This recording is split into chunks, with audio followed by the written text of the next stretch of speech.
Isn't it the worst when you're in a class and you can't understand what the teacher is asking you to do? This can often be the result of misunderstood or poor directions. Today we will talk about the art of giving directions. Giving directions is a key building block for a good classroom environment and a productive day. As a new teacher, you might be concerned about displaying authority over your students and controlling your class. Here are things to consider. If you focus on these 6 elements, you will be headed in the right direction to ensure a productive and enthusiastic classroom. 1. Business stance. 2. Attention is expected. 3. Written as well as oral form. 4. Modeling. 5. Concrete and sequential. 6. Check for understanding. As you can see in this picture, and as you will see in the following clips, we are standing in a business stance. This includes standing still in front of the class with your hands to the side. Through this professional stance, we are giving the students something to focus their eyes on and modeling the behavior we expect to see of them. While establishing a business stance is an important step for giving effective directions before you can begin with your instructions, ensuring that students are focused and paying close attention is also important. As you prepare to give directions for an activity, the students should be attentive and quietly facing you. It may take a gentle reminder before you begin that everyone should be sitting with their hands on their desk facing me, ready to listen for directions. If, however, in the middle of instruction there are students who don't seem to be paying attention, stopping to remind them of the expectations is important. Even if just one student isn't paying attention, allowing them to continue through your directions could limit other students' understanding of the activity. Kind of como charade. Sammy, are we paying attention back there? Gracias. Alright, so what I have Giving directions in both written and oral form is a key aspect to a successful and productive activity. Using the PowerPoint with the directions written in Spanish, the students will be able to help decipher what they are going to be doing. Though all students may not read the directions as I explain them orally, written directions are extremely useful for visual learners. Written directions will also be useful as students begin their task and become confused about what they should or should not be doing. So we're going to have an activity to describe a family. It doesn't have to be your specific family, but we are going to do en grupos de 3 personas. ¿Qué significa en grupos de 3 personas? ¿Sí? In groups of 3, muy bien. Another essential part of giving directions is modeling.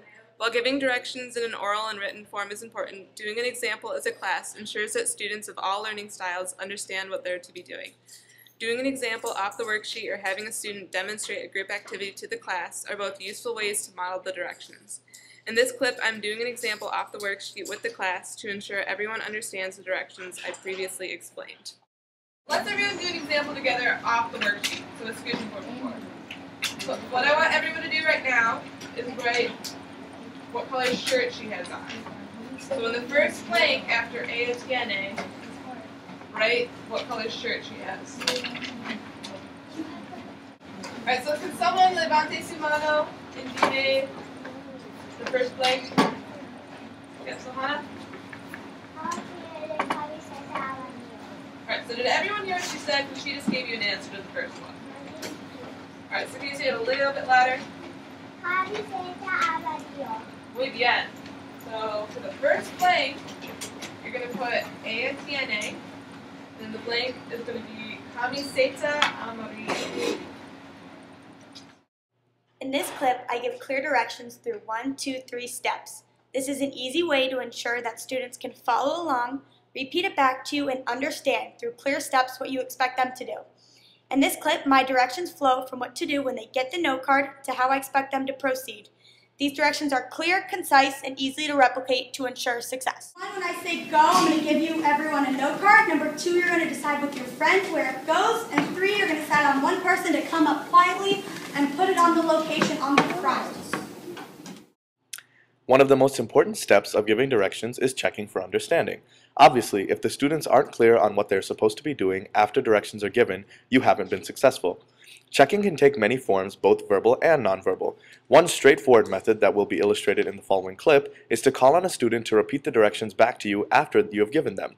As you'll see, the students are actually eager for the opportunity to be called on and listen carefully to the instructions when they're given. Nonverbal checks, like asking students to give a thumbs up if they understand the directions, are also a quick and easy way to check the class's understanding of directions. Alright, so who can recap what we're doing? Who can tell me? Oscar?